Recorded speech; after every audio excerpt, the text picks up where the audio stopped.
If you are one of the many people who are affected by allergies, diabetes, gut pain, skin disorders, heart disease, arthritis, and any other condition ending in itis, there are foods that will assist your body to heal itself.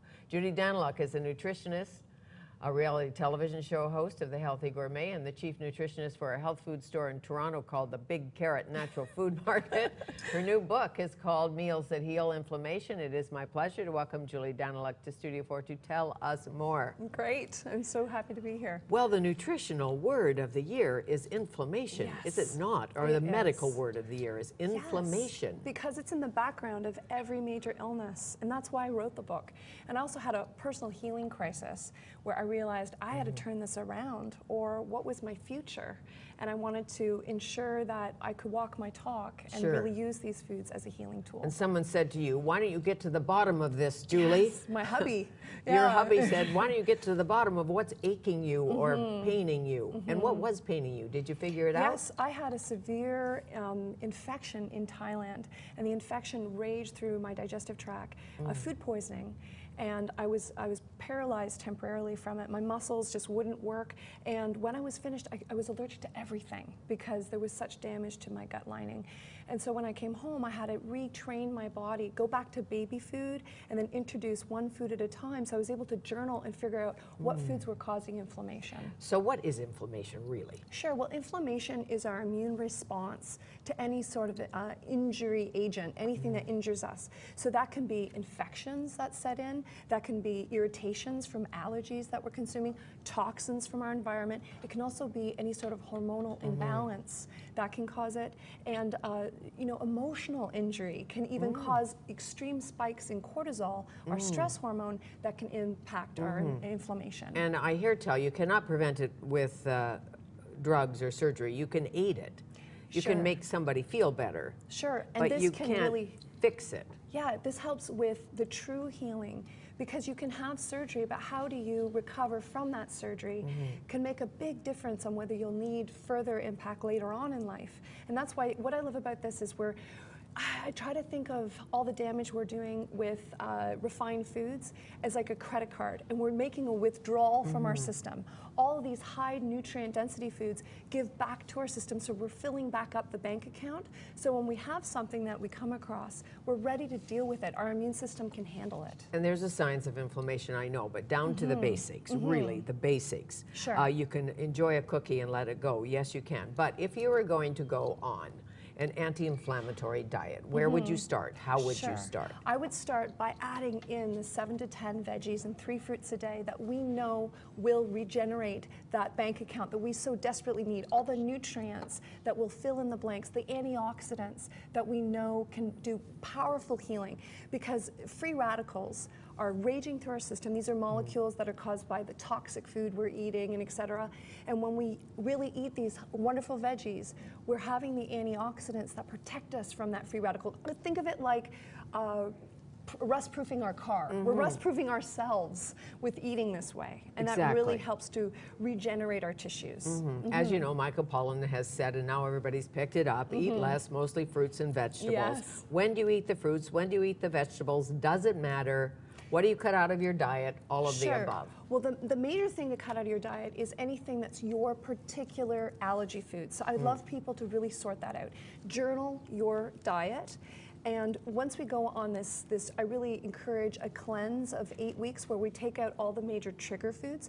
In the book, I have a great chart that breaks it down into the red light foods, which we know cause inflammation, then yellow light foods that may cause inflammation if you're allergic to it, and then green light foods that we know are powerful anti-inflammatory healers. And if you eat a food you're allergic to, for instance, you have a great big cream puff, and the dairy and the sugar and the dairy and the sugar and all of that. And after you eat the great big cream puff, you feel how? If you're allergic to it, or if you're sensitive to it. Maybe sensitive is a better word. You often notice a mood shift. You see dark circles or digestive distress, bloating.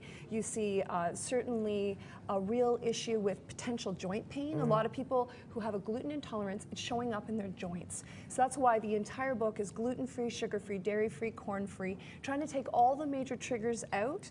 Another one that people don't realize is white potato. White potato can be inflammatory to people with arthritis because that's a real alkaloid in it called solanine, and solanine can cause arthritic pain. So I just want people to check. It's not that it's inflammatory for everyone. It's a yellow list food, but it is a potential trigger. So on this diet, I actually removed all the potential allergens. Okay, if you could take your magic wand and eliminate one food from our cupboards or from our refrigerators, take one food out, what would it be? White sugar. And the White reason sugar. why is white sugar spikes our insulin, which can drive inflammation through the roof. And so much is hidden. Yeah, so much is hidden, exactly. And that can be hidden, silent inflammation, can cause major damage to the heart. And we don't know it until we're in the emergency room with our first heart attack. So that's why 1 in 3 people will have a potential cardiac issue in their lifetime, a circulatory issue, atherosclerosis, something like that. So I really want people to address inflammation before it gets out of control. Is there a test you can take? Go to your doctor, say, I would like a test. I want to Yes. know if I'm inflamed. Yes, the best marker is called the C-reactive protein test, and that's a wonderful test for inflammation.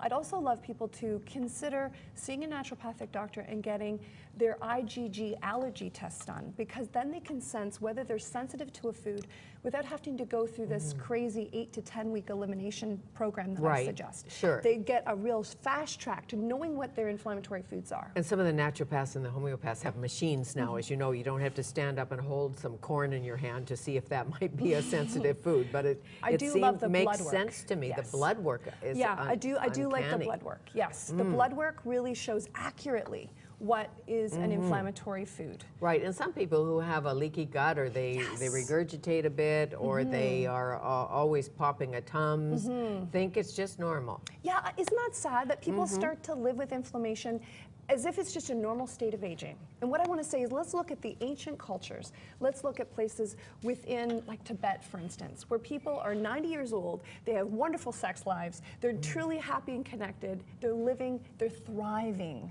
Where people here, oftentimes we start to accept pain as part of aging, and I don't think we have to. No, we don't. But we can have a cup of coffee, and we can have a glass of wine, right? Yes, Let's if you hope. if you want to take one of those steps, it's kind of like a dance. Take a step back, take 2 steps forward. Enjoy the anti-inflammatory foods so that you can sort of compensate for the treats in your life. Sure. Because coffee's okay as long as it's a good, organic, fresh roasted coffee. There's antioxidants there, and antioxidants in your red wine. So I'm not saying you have to be sinless. I'm just saying make sure that your choices are both good for you and delicious. And if you don't believe it, just try it. Yeah, exactly. Try it for a month and see if you feel any better. And if you don't, you can go back to the old ways. You're a gourmet as well as a healthy person, a holistic nutritionist. So in this book, like spicy rubbed bison tenderloin, yum. I love bison because the bison gets to feast on the grass. Because it's a naturally raised, grass-fed animal, it's going to have higher amounts of omega-3. And omega-3 is powerful anti-inflammatory medicine. So that's why I suggest bison over your standard Okay, I beef. slurp GLA oil. I don't know. Okay, I just there you slurp go. it. And I don't think you can overdose, but I don't know. But it's so good for us. It's I so know good. that. And GLA is found in my hemp hearts, which is one of my all-time favorites. That's gamma-linoleic acid, which is a wonderful hormone balancing fat. Really great for preventing hot flashes. A lot of ladies love to use it for that reason.